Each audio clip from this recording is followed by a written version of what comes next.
Lowe's has the Labor Day deals you need to give your home a new look. Buy one, get one free select interior paint via Visa gift card rebate. Then, add the final touch with 2 for $8 on select 2.5 or 3-quart mums. Refresh your home and save big while doing it. Lowe's, we help, you save. Valid through 9/3. Mums offer in-store only. Selection varies by location. While supplies last. More terms and restrictions apply. See Lowes.com/rebates for details. And there's no less than 3 American men that are really upset at Libertas, are really upset at me for the work that we're doing. And I pondered a lot on this, and I just thought a lot about it, and had a lot of long conversations with myself, with God. And I think when you boil it down, is that they hate me because we helped the girls, the kids that they raped. And I think I'm okay with that. I think I'm okay with sitting in like that feeling and that thought and those consequences, like for my action, like that path had a price, and that this is the price. But in the end, they're mad at me. They're obsessed with me. They're obsessed with the nonprofit because in our nonprofit, these girls that were exploited by them found a home, found healing, and found justice. And, I can live with that. I think I'm okay in that space where if that's where they hate me, then so be it. I hate them too.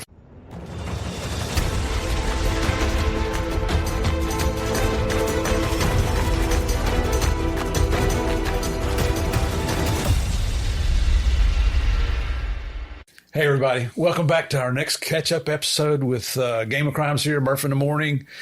Still in Southern California at the conference I go to every year. And, this is a catch-up with people that we've had on the show before. So you hear me say this over and over with each guest, but I'm not sure yet which order they're going to be coming up in. So that's why I got to say it again. Plus, I can't think of anything else to say. But I will say this. Thank you for continuing to come back. You folks, I love you. I love everything that you support on the show. You heard me say it, or you may have heard me say it in a couple other of these catch-up episodes, but if you haven't gone to YouTube yet, subscribe. Do me a favor, go to YouTube, type in Game of Crimes Podcast in the search bar, hit on that subscribe button, click some of the episodes and listen to them, hit the like button, and even send old Murph some comments. You know what? I even read the bad comments. I know you're not supposed to, but I do it anyway. So thank you, thank you, thank you. The next guest up is somebody that you've already heard twice on the show. I've told you in the past, I'm going to bring you back every 6 months, and that's what I'm doing. And in fact, this isn't so much as a catch-up because I'm doing his 6-month mark is going to be July. So we're recording this at the end of May. I think I'm going to hold on to it because we're going to do a second part to this with a special person that was a human trafficking victim in Colombia that this guy rescued. There's actually a movie made about her life. It's not true, but it involved her circumstances. So, ladies and gentlemen, please welcome back Tyler Schwab, brother. Thank you so much for coming back a third time. Oh, I'll come back as many times you'll have me, Murph. I'm happy to be here. I mean, finally met in person. This is awesome. It was cool. That's right. That's a major point. Tyler, as much as we communicate all the time on texts and emails back and forth and phone calls, I've been on your podcast, never met in person until yesterday. So this is a very cool trip for me. And as long as you're running Libertas and Game of Crimes is running, I will have you back every 6 months. That's how important this is, ladies and gentlemen. We've got another guest that you're going to hear from if you haven't already, because I'm not sure the order, but Natasha Herzig was the first human trafficking victim that we ever had on Game of Crimes, and she's here at the conference this week. So we're going to do a catch up with her. It's that freaking important, man. We sat in yesterday and we listened to her classroom discussion. I really had never thought about guys being victims of human trafficking, the boys. And the things that she talked about, and then she's going to do a full presentation tomorrow. But as she's talking, and she doesn't want people to take pictures of her slides because they claim that it's her work. I mean, their work, and it's really her work. And I don't blame her for doing that. But there's slides. I talked to her last night. Can I take pictures of certain slides? Because I've got 5 granddaughters. And just because she's talking about the boys yesterday, when she started talking about the social media outlets, I had no clue. There must have been 30 different outlets on that one slide. And I had heard of TikTok and Instagram, WhatsApp, and one other one. I don't remember now. But I'm thinking, oh, my gosh. And by the time she finished talking, man, I was scared. I'm scared for my grandchildren. So, I mean, and what you're doing, you're out there fighting this battle. So Let's just give you a reminder who Tyler is here. If you've been listening to me for a while, you don't need an introduction. But when this boy was 23 years old, he took it upon himself to start a nonprofit through a GoFundMe page, because when you did your church, do you call it Mormon or do you call it Latter-day Saints? Whatever. Probably Mormon's probably easier to say and probably a little more well known. I think LDS should spell out the acronym, but just Mormon is great. Good. Well, I don't want to offend you, but that's what we call you guys, Mormons. But you were doing your missionary time down in the Dominican Republic, saw things that you didn't realize what you were seeing, went back to college, got to attend a human trafficking symposium or a guest speaker, and everything clicked with you. And then, you know how we all say, we see things bad happen, we say, somebody should do something about that. Well, damn if you didn't step up and do something about it. Started your own nonprofit in Medellin, Colombia, not in Wyoming where you're from. So we're going to have you some psychological help after this interview, I think. But, and now you've been doing it for 11 years. Is that right? Yes, sir. Unbelievable. And he's currently in the United States because he's living under death threats in Colombia. That right there tells me you are kicking ass and taking names. I mean, it's a bad situation to be in. I was under death threats down there, but it was a whole different circumstance, and I was allowed to carry guns, and I had government protection. You're down there on your own. I mean, I know you got HSI comes down from the United States to help out. The Colombian National Police are on board with you. But when you're at home or you're trying to go out to a restaurant or you're trying to go buy groceries, you're kind of out there by yourself, aren't you? Yeah, it's interesting. When it first happened, it's not something that you kind of expect it to happen at some point, but when it actually happens, just wasn't prepared for it. And like you said, I don't have that government protection. Like if I go to a place, I don't have that diplomatic immunity. If someone takes me, there's nobody coming. And for a while, I would be lying if I said that it didn't still, affect me. It's obviously affected our work, some of those threats, because I had to be more careful. I'm way more paranoid. Just at this conference, I bought this really cool raptor looking knife. And I was like, this is going to be great in the seat of my car, just in case something happens. But as I was trying to work through my feelings and my thoughts and all this, it's happened. There's some gangs that aren't happy with the work that we're doing. Mm-hmm. And there's no less than 3 American men that are really upset at Libertas, are really upset at me for the work that we're doing. And I pondered a lot on this, and I just thought a lot about it, and had a lot of long conversations with myself, with God. And I think when you boil it down is that they hate me because we helped the kids that they raped. And I think I'm okay with that. I think I'm okay with sitting in that feeling and that thought and those consequences, for my action. That path had a price, and that this is the price. But in the end, they're mad at me. They're obsessed with me. They're obsessed with the nonprofit because in our nonprofit, these girls that were exploited by them found a home, found healing, and found justice. And I can live with that. I think I'm okay in that space where if that's where they hate me, then so be it. Yeah, I hate them too. Yeah. Well, we all should, because there's nothing but perverts. Yeah. I mean, I don't have bad dreams about it, but I'll never forget the story you told us about the 14-month-old baby that's being exploited by her mom. And for our listeners, if you've forgotten which one it is, it's the one where I'm sitting there crying like a freaking baby because if I sit here and start talking about it, I'll start tearing up again because it's a child. It's an innocent child that looks at a parent as, you're my protector. You're my everything. What are you doing to me? And why?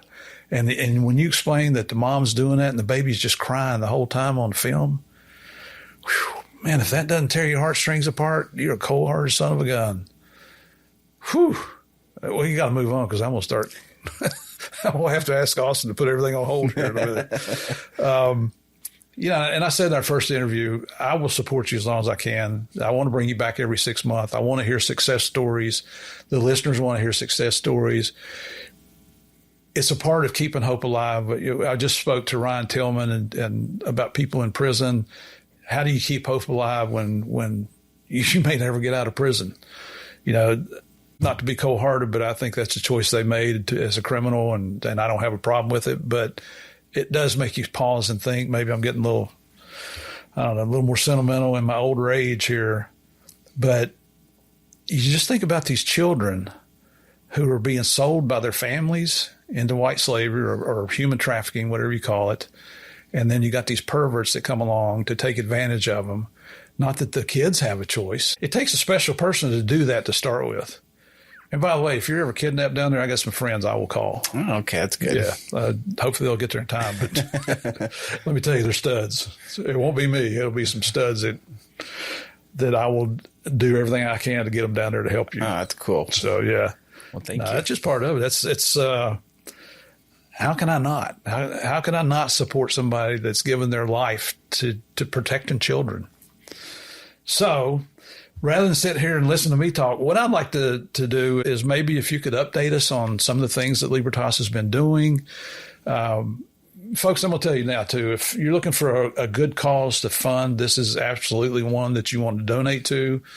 I try to make a donation every time that we have Tyler on the show, so there'll be another $3 or $4 coming your way. Oh, thank you, Steve. But you got to donate more than that. But seriously, it's a tax-exempt organization here in the United States, so you can deduct that on your taxes. And just know that you're going to be moving forward to help children who are being exploited. If you're a mom or a dad or a brother or a sister, whatever your family dynamics are, how could you not do something to help children?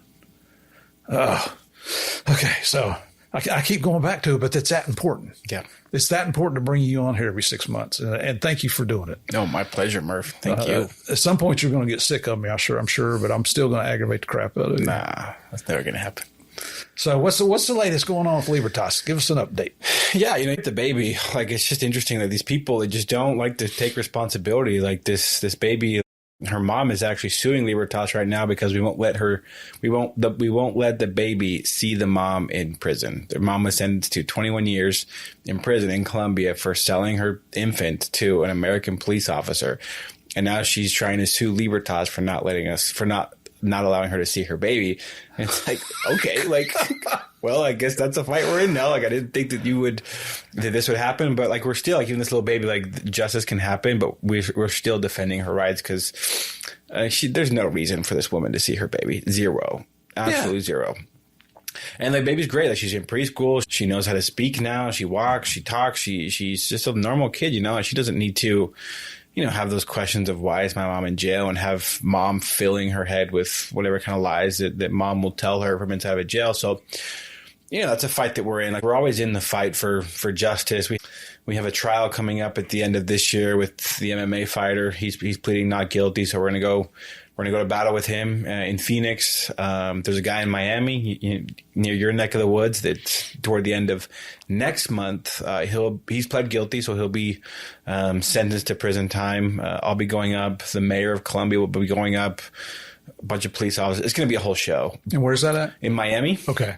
And I'm going to do my best to be down there. If I'm in that'd town, be awesome. And you should sneak off with us after, because once everybody has their photo op and their show and whatever, we're taking the survivors who are coming. Our littlest one in this case is 12 years old, and we'll be taking her to Disneyland so she can, be a kid. You can take a picture with Mickey Mouse and Lilo and Stitch or whatever. Just be a kid. And in her case specifically, this guy will be paying for what he's done. The girl who sold her, which was actually her cousin and actually the one that held her down during the assault, she was just sentenced last night to 21 years in prison in Colombia. She's a Colombian citizen. She sold her to this American guy, Stefan Correa is his name. People can look him up if they have questions. Say that name again. Stefan Correa. Yeah. Correa. RREA. Yeah, Correa. Yeah. Look him up just to see what a pervert looks like. Yeah, he's awful. He's the one that had the iPhone 6s and would give them to the girls that didn't cry during his assaults, liked them 13 to 9. This girl that was coming up from Colombia to go to Disneyland just had her birthday. We celebrated with her for the first time. Incredibly poor, never had extra money to get a birthday cake, and we got this cake. It's not a big cake. It's, just a cake, but she celebrated with it and is getting justice on her behalf, starting elementary school again.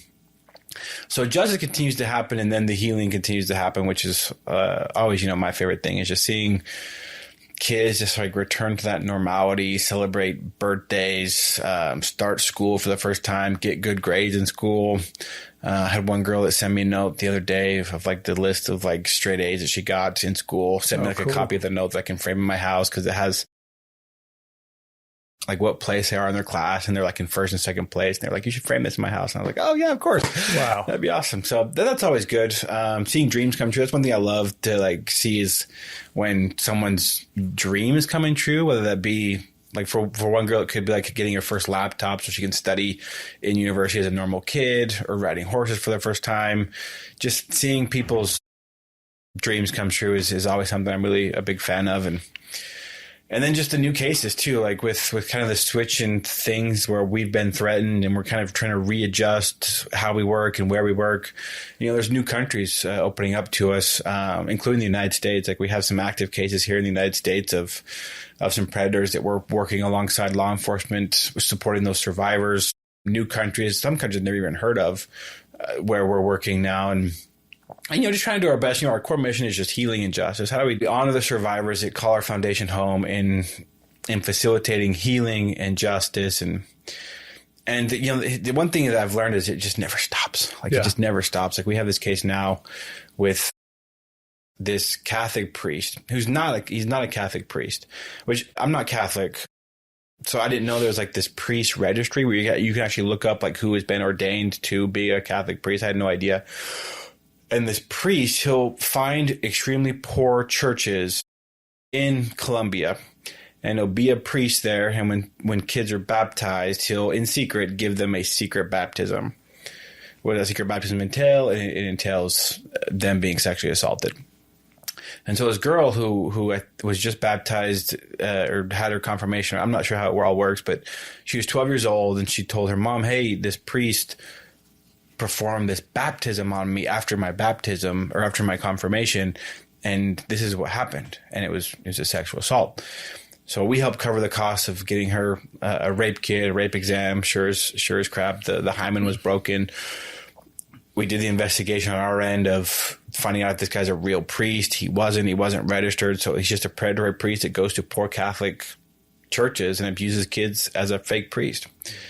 And so he's screwed. Like he messed with the wrong kid. He messed with the wrong foundation. Cause I don't have pity on him, but he really did pick the wrong kid to mess with. Cause now he's got the full force of your audience, our donors, our supporters. And like, it's only a matter of time before he's paying for what he's done. And this girl is getting healing with us. But I think just like, you know, like Natasha said, it just always surprised me the level of villainy, perversion, depravity that's out there. Because, you know, I've been doing this for 11 years and I'm still surprised. Like this Catholic case, I'm like, he's doing what? He's pretending to be what? It's just criminals will be criminals, I guess.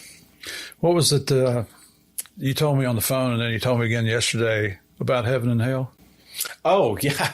Sometimes, as a believer, sometimes the hope that there's a hell brings me more hope than that there's a heaven. Like, if there's a heaven, great. But like, if there's a hell where these people get sent to and punished and annihilated, or eternal suffering, or whatever you believe in, I'm like, that is the part of God's plan that brings me a lot of peace. Yeah. And I don't know, some people might look at that as a warped way to look at the world and the afterlife, but the misery that they bring on these children to rob them of their innocence, to affect them for the rest of their lives. I mean, you brought a survivor here with you to this conference. She had to go home today. She's living in the United States now. We're not going to disclose where she lives. We're not going to talk too much about her family, but she has agreed to come on, which hopefully will be part 2 of this interview. She doesn't speak English, and my Spanish is certainly not good enough to, you know, I'm happy if I can say, where's the bathroom in a restaurant? But you do a good job by doing that, by the way. So I don't want to talk too much about her now, but having gotten to spend some time with her, we all went to dinner the other night, and we spent a good part of yesterday with her here at the conference. And you look at this young lady, you would never know that she was a victim of human trafficking. You would never know the suffering that she's endured at the hands of multiple sickos who, in my opinion, are not qualified to walk on the same earth that we live on. And what I saw in her is just, she's accepted her circumstances and she's making the best of the situation. She's married. I got to meet her husband on the phone yesterday. That was kind of cool. Big man. I'm thinking I wouldn't want to run into him in a dark alley either. No, you don't. But I got to meet her her two children were there. Just briefly got to talk to them on the phone or just say hi. And one thing I noticed is she is still so giving of herself. She doesn't really know me other than what you've told her about me, and we got to meet. And I probably got a dozen hugs from her. Yeah, that sounds about right. Over a day and a half. Yeah. Here we go. So at her age, if she's like that, how is a little child?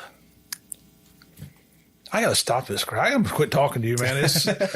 I don't tear up like this on very many shows. It just breaks my heart. Yeah, and she's just so like she'll give me way too much credit for like the stuff that she's been able to accomplish. Because I mean, I can raise all this money and I can give her all the money or get all the resources, but unless someone takes advantage of that, like. Mm-hmm.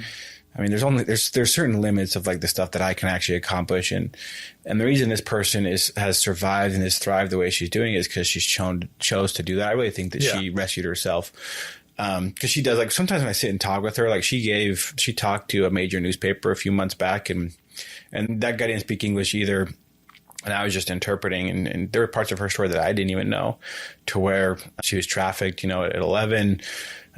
First time she was, quote, sold as a virgin. They took her to a doctor, a corrupt doctor, tied her back up, sold her again as a virgin. Oh my gosh. And that happened like 5 or 6 times before just her body couldn't take it anymore, and I was listening to her talk, like parts of the story. I've known this girl for a long time. There were parts of her story that I, didn't know. And I was just like, I have this thought of like, oh, did you and I grow up on the same planet? Because like our experiences were just so vastly different. And like all she wants to be in this world is, a great mom and a great entrepreneur. Like she's very creative and we're helping her create a new life. Kind of like I look at, her in my situation. It's similar to where, because she was threatened as well, and to a much more intense sense than I was. And we're both trying to endure and survive together. And in her, like we went through like this thing that we do with like all of our survivors. And she sat down in this office and we're like, okay, what are your goals here in the States, right? Like you want to make your home here. Your kids have this flag in their house. It's half Colombian, half American. Oh, cool. Yeah. They call themselves the Colombi Americanos now. Like, they're just proud of being from there and also being from here now. Yeah. And I was like, well, what is your ultimate goal? Like, what is your ultimate goal that when you've hit this goal, you're like, okay, I've made it. And she was like, oh gosh, she was like, I want to be a reoccurring donor to Libertas International, whether it be that's $5 a month. Yeah. That's her goal in life. She's like, I'll know when I can give you that reoccurring donation that I have made it. And I was just sitting there, I don't know whether to like be proud or like to be disappointed, because like that's such a noble goal, but I'm like, oh, just make your money, travel the States, go see the Redwoods, the Grand Canyon, and New York City, and Orlando, and all these different places. Like, why would that be your goal? And this girl, like, she's always been, and she's not old, but she's always considered herself like the older sister of the foundation, because she is, at current moment, the oldest survivor that is that we work with in the foundation. Mm-hmm. And so she knows the little one that was abused by a police officer. She knows her. She knows the Venezuelan sisters in Medellin. She knows the little boys in Mexico, like all these different people we support.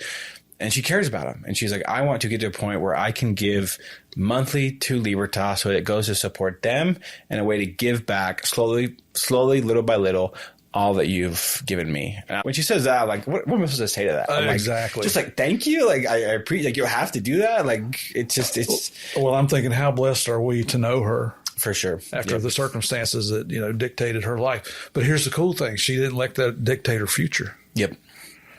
Man, and she is like a miracle. Like you listen to her talk, you see her. She has no reason to just be who she is. Like, be so kind and loving, and she loves Murph. I'll give you a shout out because, like, she knows her parents grew up in the time of the Escobar time, and so when she finally got to meet one of the guys that helped bring down Pablo Escobar, she's thankful. Because like in like the Colombian restaurant last night, she's drinking all the coffee, she's talking in Colombian Spanish, she's getting all these tweets. Despite her not being able to go back to Colombia ever again, she loves Colombia. And so she recognizes how much you did for the country that she loves, but she can no longer go back to. And it's just cool. I'm glad you guys were able to meet. Oh, a true honor for me. We had lunch yesterday. Is that right? Yeah, because we had the pizza yesterday. Yeah. And we're sitting out there next to the marina, just chit-chatting, and she comes out to give me a gift, a T-shirt that she made herself that has the Libertas International logo. And you folks will be seeing it on the show here soon, I promise you. Here, you know, you go to these police conferences, everybody wears black, so and this way I can support the organization as well. We totally should. I'll send you the link to that, and you can because all those the shirts that she sells, the Libertas shirts, Libertas does not get any money from that. It goes directly to her to help create her clothing business here in the States. And so that's coming from her circumstances to a strange country where they're about to get their work permits, I think you said. Yes, sir. So, and hopefully that'll lead to citizenship.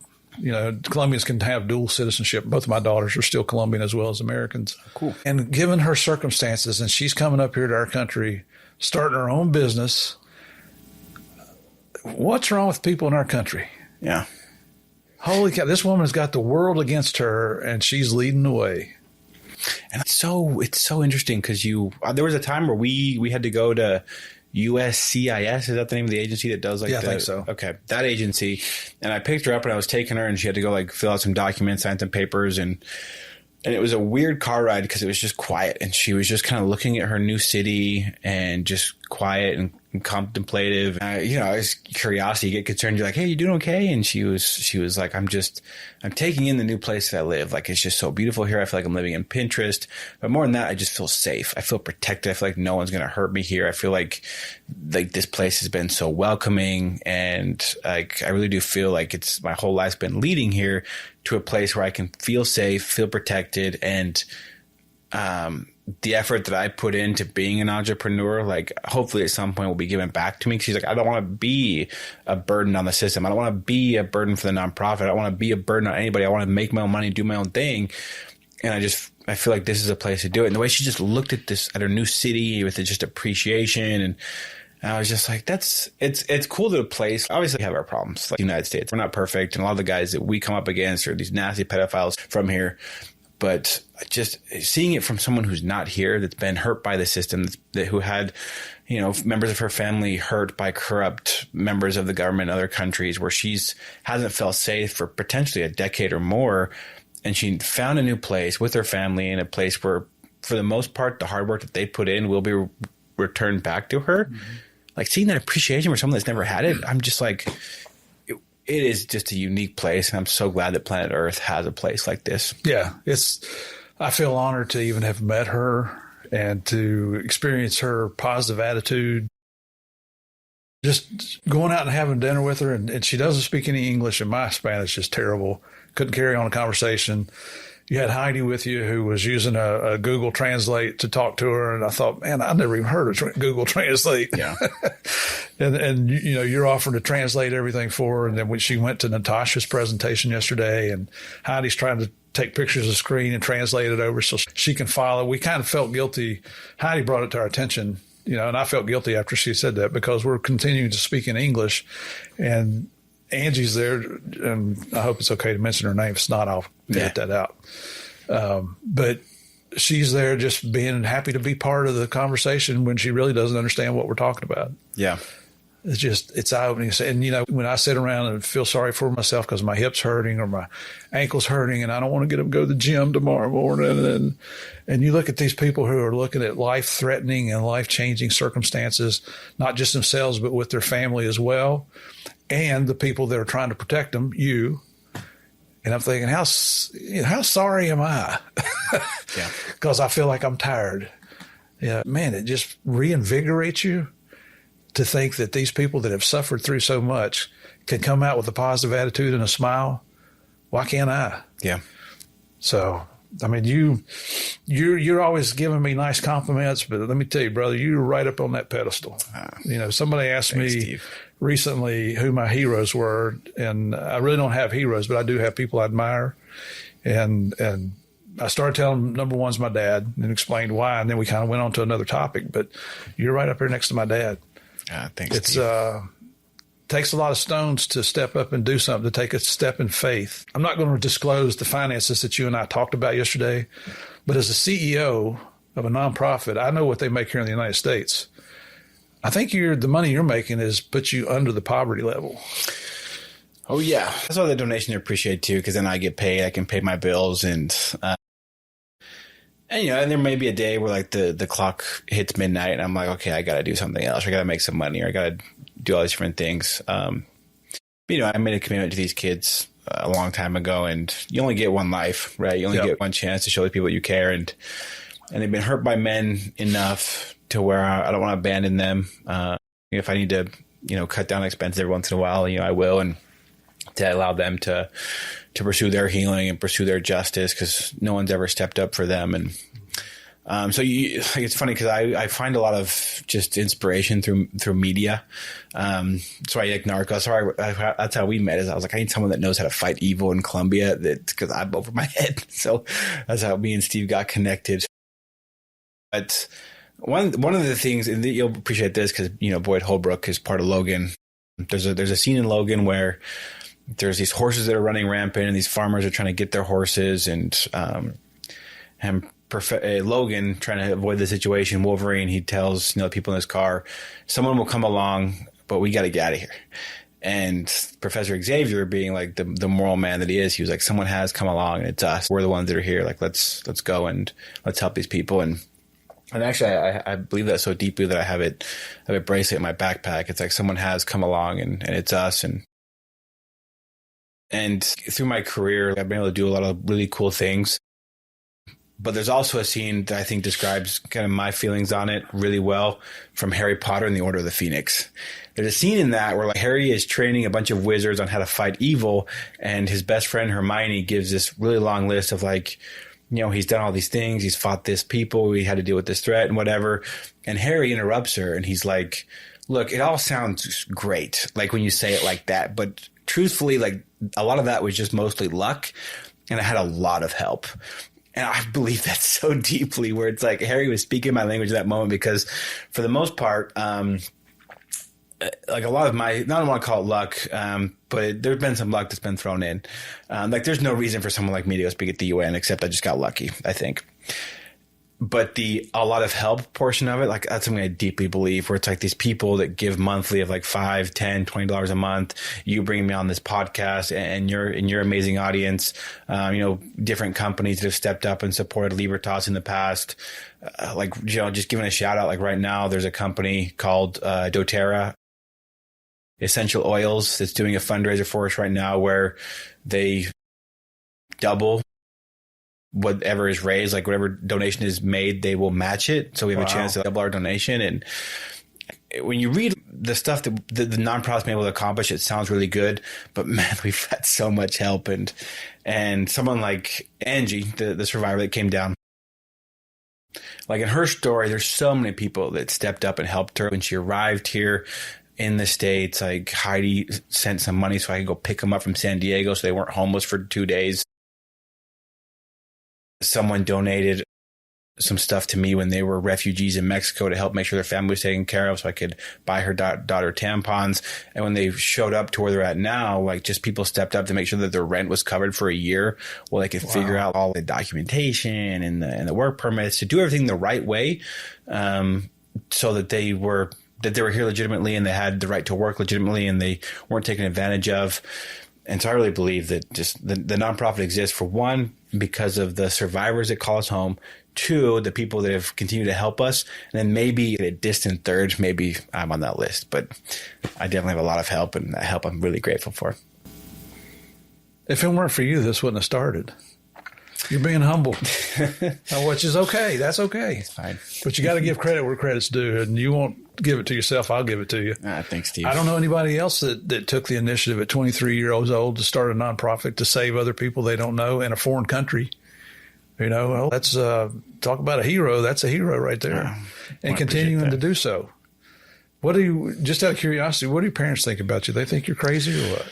Oh, actually, that's a good question. When I first got into this, they were a little nervous, I think, because they didn't, it's an awful topic. It's not super pleasant to talk about. And I think for a while, they didn't quite understand why I wanted to do this. We didn't get in fights, but I think we had discussions of like, okay, finish what you're doing, like do your good and then go to business school or go do this different thing and go maybe a more safe and secure route. And my mom she's very loving, and she also has really bad anxiety. And so she sometimes overthinks things. Yeah. And so she's always like, I really love what you're doing. I'm really proud of you. But if you ever wanted to explore a different avenue, I wouldn't blame you at all. I wouldn't blame you at all, which I respect. I respect that she wants to keep me safe and all these different things. But, I hope they're proud.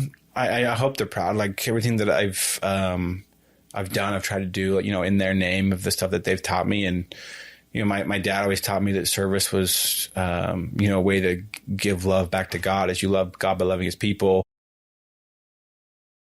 My mom always taught me that like you stand up to bullies, especially if you have the power to do so. Like maybe as a young kid, like it's easier said than done. But, as a grown ass man with donors and resources and an ability to intervene to where bullies can't bully the vulnerable. Like I have that power now to stop bullies. I've always hated bullies. I think bullies are awful and they exist. And I think a lot of these traffickers and predators, when you remove the name and the labels and the whatever, like they are bullies.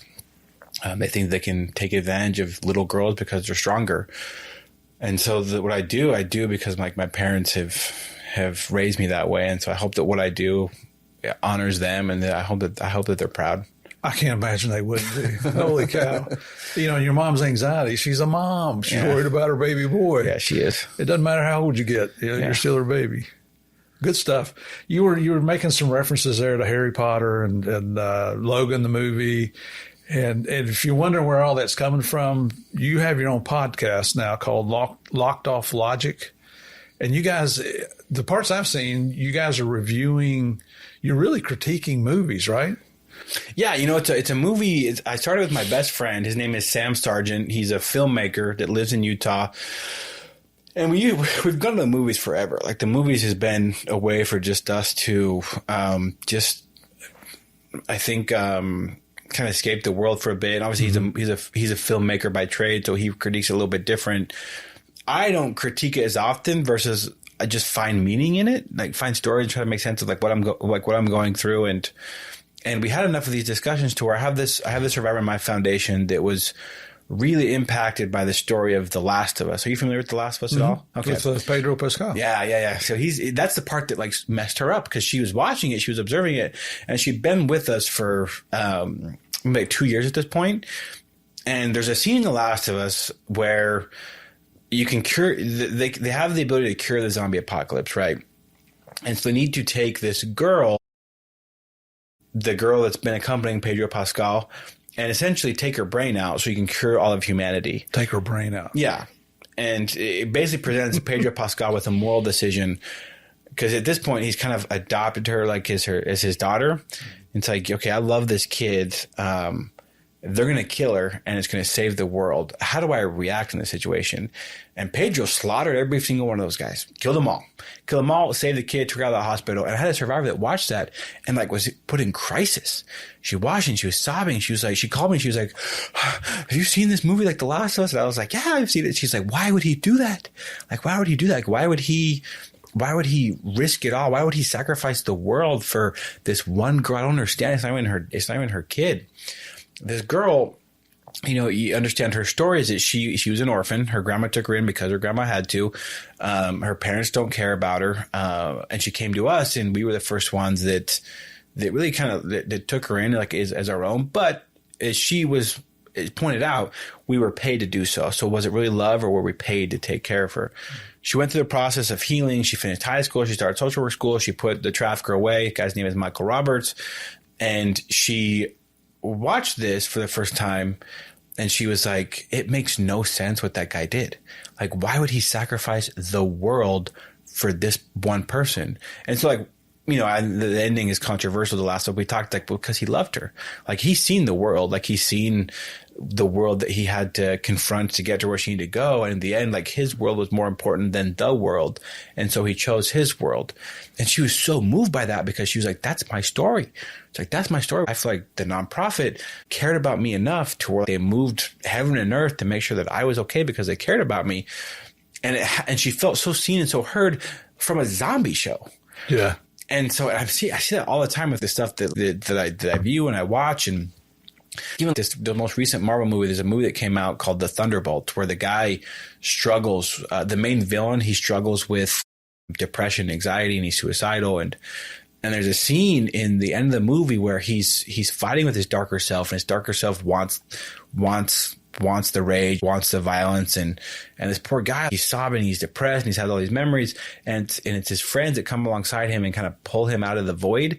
And I was sobbing during that show. I was like, I felt that way so many times, where like friends and family have pulled me out of my own depression, my own thoughts, my own feelings, and so, long story short, so the stories that he makes and he critiques, and the stories that I watch and I try to find meaning in, we decided to start a podcast and talk about basically a story and how it affects us, how it inspires us. And then you were on there recently, people that have lived that story and that have lessons to teach about that story and have lived a story of good versus evil, of just, and they have lessons to teach and insights to give. And so that's why we did it. Yeah. Yeah. So where can people find your podcast? YouTube. You can do the same when you go to Game of Crimes and hit subscribe, comment. You can do the same. Just type in Locked Off Logic on YouTube. That's probably the most helpful because YouTube, it's I think you get viewed by more people because so many people use YouTube. Yeah. And then Apple, Spotify. We also have a Patreon where people can sponsor the podcast. They can advertise on the podcast. They can purchase like different items we have on the podcast. Like that's where I sell the digital copy of my book so far. That's where Sam, like he sells kind of like 101 of like through film school and stuff. We're always adding stuff to it. It's a full-time job to manage a Patreon. Oh my goodness. But yeah, that's where we find it. I feel guilty because I can't keep up.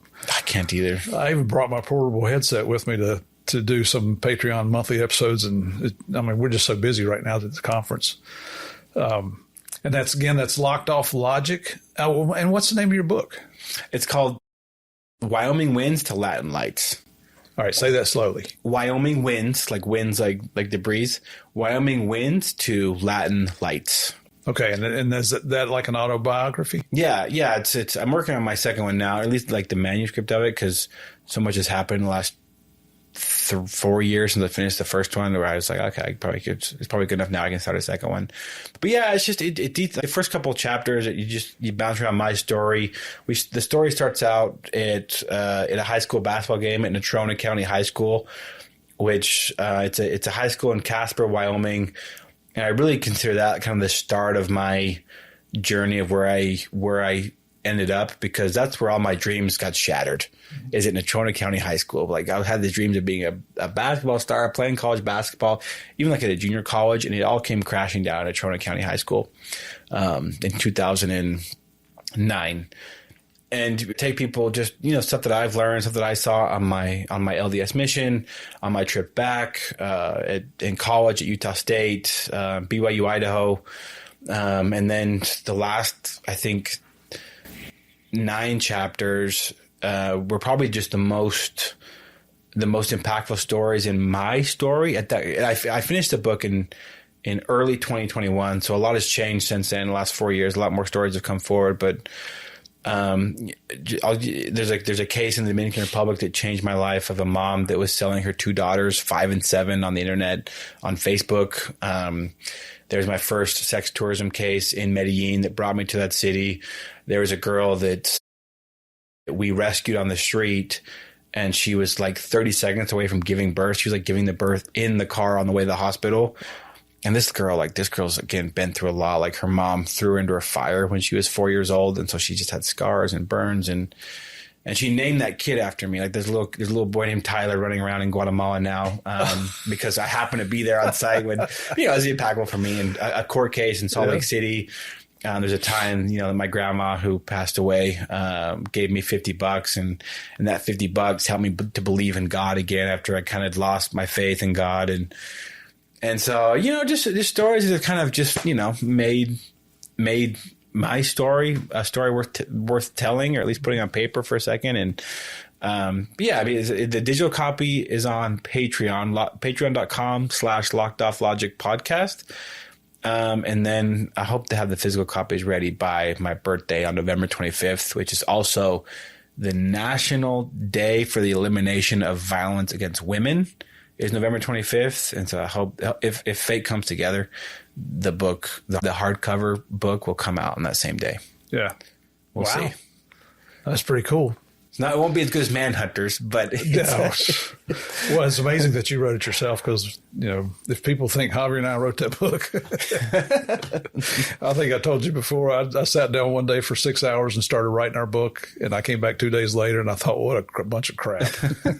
So we hired a ghostwriter who did a phenomenal job. Yeah, it's an amazing book. Yeah. Kind of closing out now, where can people find you on social media? Yeah, I mainly use LinkedIn now. It's like my only kind of social media that I actively use, just because of, stuff that's gone down. So if you want to find me and connect, I'm on LinkedIn. We can exchange emails and phone numbers. People can just Tyler Schwab on LinkedIn. They can find the nonprofit. We're on all social media platforms: X, TikTok, Facebook, Instagram, LinkedIn, just Libertas International. Our website is libertasinternational.org, where people can find us, make a donation. And then me and Sam's podcast, we're on Patreon. We are on, again, all social media, Locked Off Logic Pod, Locked Off Logic Podcast, where you can see the stuff they put out, the stories we put out. But that's where people can find me. Excellent. So we're going to call a stop on this. I don't know if you know, but you've heard me talk about on some of the other episodes where I have help now from a young lady that goes by the name of Blue, who has agreed to come on the show once her case is adjudicated. Oh, good. But she's currently running TikTok and Instagram for Game of Crimes with Murph in the Morning. And if you look at the numbers, she's blown it up. I think we had 1,700 followers before Blue took over, and now we're 20-something thousand or whatever it is. I don't know how she does it, but I'm impressed. And it's, I don't want this to sound like I'm bragging on myself, but it's an opportunity for me to help someone who had every reason in the world to give up on life, but has chosen to say, you might have got me that time, but you're not got me for the rest of my life. Look what I'm doing now. So if you're looking for a cause to give to, tell me you can find a better cause. Okay. Now I know there's probably things that are more important to you out there than this is to you, but you're helping children. You're helping people get out of bondage. You're helping people get away from perverted people who do unspeakable things to little children. I can't imagine there's anything more important than that. So look up libertasinternational.org, click on that donate button. You told us the last time, I think a lady gave you $7, but that had an impact. Yeah, that saved the girl's life that night. That's $7. This amazing old lady.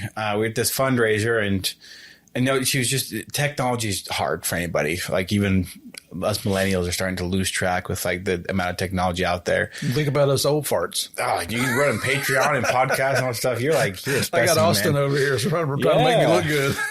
No, she just, technology was not, it was like, she didn't have Venmo. She didn't know how to do a credit card online. So she was like, I'll give you, I have in my pocket $7. And I was like, oh, that's amazing. Like, thank you so much. And, $7, put in your pocket, put it in my pants, forget about it.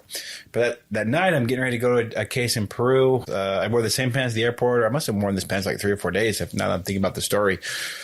But we're on this operation in this place called Pucallpa, Peru, way in the Amazon jungle. And it was a group of traffickers that would traffic these young girls. And there was one that was like 8 months pregnant, and they were starving her to make her look thinner for the people that she was being sold to. And so this poor kid, like she could feel her baby dying. But she couldn't say anything or she would get beat by these people. And so that's just a hell that I can't imagine, just knowing that you're feeling your body give up physically, and the little baby inside you is on its last moments. Mm-hmm. And you can't say anything or you will get the crap beat out of you, and potentially it will kill your baby. So the operation happened, and in the middle of the Amazon, credit cards, for the most part, are still a thing of the future. And this girl, when we separated the traffickers from their victims, I sat down with this girl, and I was like, "Do you guys want some water, food?" And she was like, "I'm starving." And she told me, she was like, "I can feel my baby dying. Like I haven't eaten in 4 days. They want me to look thin. I'm 8 months and like 3 weeks pregnant." I was like, "I'm starving." I have $7 in my pocket. So I go outside. There's like this little store next door where they sell like the rotisserie chickens. Bought the chicken, gave it to her. She finished that thing in a matter of like 30 seconds, like clean the bones, clear off. And for me, like it helped me build rapport with this girl for the future and her future cares, being able to give her a gift that expected nothing in return. And like that $7, I don't know if it saved their life, but it definitely didn't hurt. It allowed her to have her immediate need met and to be able to feel those nutrients go into her baby, feel it start to move again, and just have a dinner so that she could get through the next couple of days, at least couple hours, knowing that her baby had something to eat. So just $7, it made the difference. It may not change the world, but it changed her world. Yep, made a difference for that one, and it probably saved that baby. So, can you give up Starbucks for a day? We all can, right? From the bottom of my heart, thank you, Tyler. Thank you for coming on for the third time, and the second half of the third time will be your fourth time, but we're going to call it the third time part 2. Can't wait. I don't know if any of that made sense. It's been a long day of podcasting, and we need to go relax this evening. So, God bless you all. Look forward to seeing you at the bar.